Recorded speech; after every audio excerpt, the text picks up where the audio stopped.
There are four words that have destroyed more wealth than every market crash in history combined. Legendary investor Sir John Templeton, a man who averaged 15% annual returns for 38 consecutive years, called them the four most expensive words in the English language. Those words are, "This time it's different." And right now, in 2026, those exact four words are being whispered across Wall Street about 7 specific companies. To understand why that should genuinely concern you, we need to travel back to a bubble that almost nobody talks about anymore. A bubble that crashed the market 50%, took 8 years to recover, and looks disturbingly, almost uncomfortably, similar to what's happening right now. This is the story of the Nifty 50, and why it might be happening again right in front of you in your own retirement account. Chapter 1. Blinded by Optimism.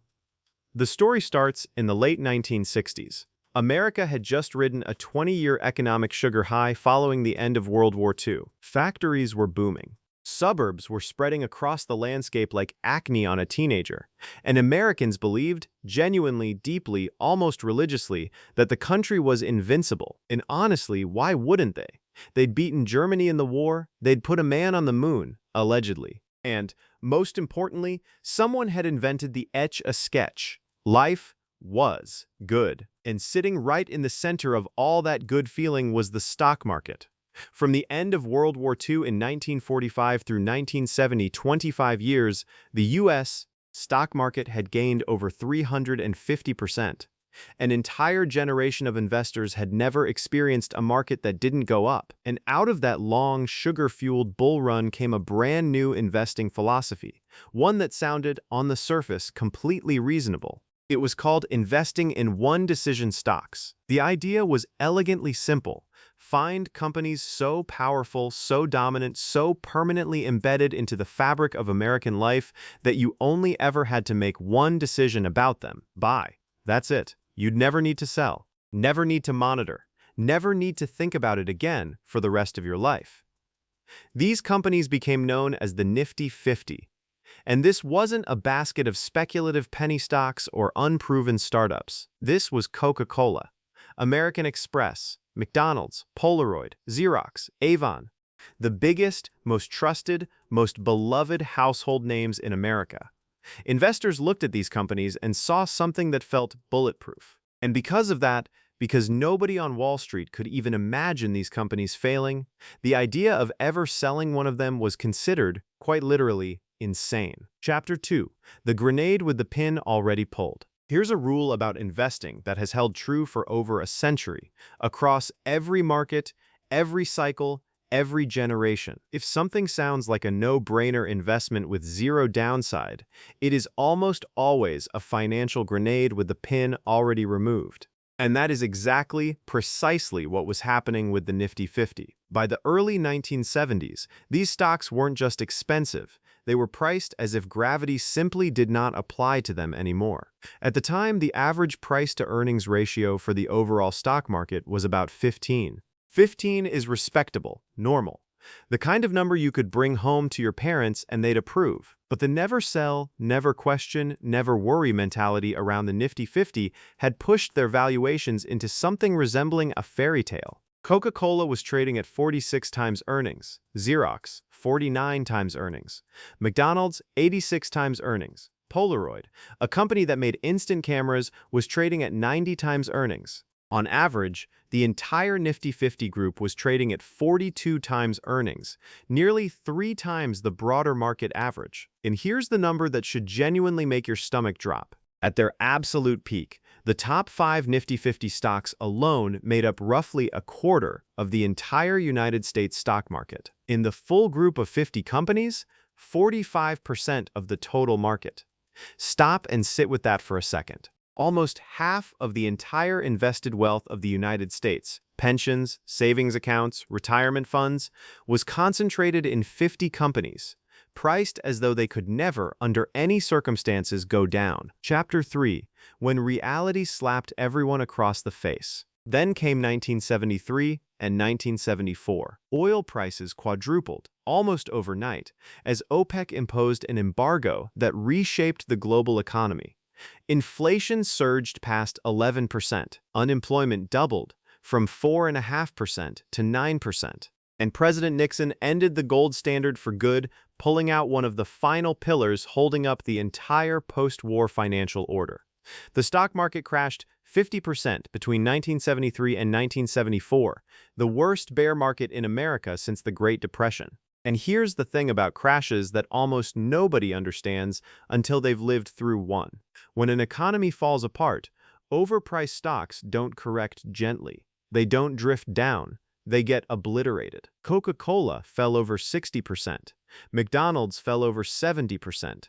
And Polaroid, one of the most beloved, most trusted one-decision stocks in the country, collapsed more than 90%. 90%. From a company everyone agreed was bulletproof, the so-called one-decision stocks had become one giant collective financial obituary. And here's the part that actually matters. The part that should change how you think about everything that comes next in this video. This wasn't a quick, sharp drop followed by a neat, V-shaped recovery, the kind we saw after the 2020 pandemic crash. It took the market 8 full years, until 1981, to climb back to where it had been before the bubble popped. 8 years. Think about what that means for a real person. Someone who retired in 1972, fully invested in safe, bulletproof blue-chip stocks, would have spent the better part of a decade watching their life savings sit underwater, with no idea when or if it would come back. Investors who thought they were buying eternal, permanent growth ended up trapped in financial purgatory for the better part of a decade. Now, if you're watching this and starting to feel a strange sense of déjà vu, you are not imagining it. Mark Twain once said that history doesn't repeat itself, but it rhymes. And right now, today, that rhyme is getting loud enough to hear from across the room. Chapter 4. Same movie, better special effects. In 1972, the Nifty 50 made up nearly 45% of the entire United States stock market. Today, a group of companies known as the Magnificent Seven, Microsoft, Apple, Google, Amazon, Meta, Tesla, and Nvidia make up roughly 36% of the entire S&P 500. 7 companies, more than a third of the index that hundreds of millions of people have their retirement savings invested in. If that level of concentration feels eerily familiar, that's because it is structurally, mathematically, almost identical, just with different logos. And to be clear, yes, the Magnificent Seven are genuinely innovative companies. They genuinely dominate their respective industries. But so did Xerox in 1972. So did Polaroid. So did Avon products. Every single one of those companies was also considered untouchable, permanent, immune to the business cycle. The smartest people in the room agreed on it. None of those words protected them when the cycle eventually turned. So let's talk about valuations. Surely, with all this genuine innovation, these companies are priced fairly, right? Let's go through them. Google and Meta, 28 times earnings. Amazon, 35 times earnings. Apple, 37 times earnings. Microsoft, 38 times earnings. Nvidia, 50 times earnings. And Tesla, sit down for this one. Tesla is currently trading at 247 times earnings. For comparison, the Nifty 50's most expensive stock, Polaroid, the instant camera company that no longer meaningfully exists, traded at 90 times earnings at its absolute peak. Tesla is currently trading at nearly 3 times that number. Are these solid, well-run, dominant companies? Absolutely, without question. Are they also overpriced, overweighted in every major index, and worshipped as if they're permanently, eternally bulletproof? Also, yes. Both things are true at the same time. And just like in 1972, investors today are telling themselves the exact same bedtime story. These companies are untouchable. They will grow forever. The normal rules of valuation simply do not apply to them. All it takes, historically, every single time, is a couple of macroeconomic dominoes to fall, and we're right back where we were in 1973. It doesn't have to be oil prices this time. It could be interest rates staying higher for longer than expected. It could be an AI spending bubble that doesn't deliver the returns it promised. It could be something nobody's even talking about yet. Warren Buffett summed up the entire pattern in a single sentence: what we learn from history is that people don't learn from history. So here we are, once again, staring at a top-heavy market, pretending valuations don't matter, whispering the same four words that have emptied more brokerage accounts than every recession in American history combined. This time it's different. It wasn't different in 1972. It wasn't different in 2000 when the dot-com bubble burst. It wasn't different in 2008. The companies change, the tickers change, the logos get shinier.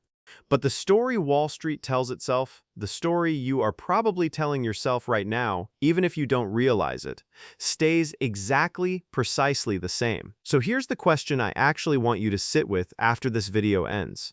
If 7 companies make up over a third of the index your retirement money is sitting in, and one of those 7 is trading at 247 times earnings, how much of your future is actually a bet that gravity simply doesn't apply to Nvidia and Tesla?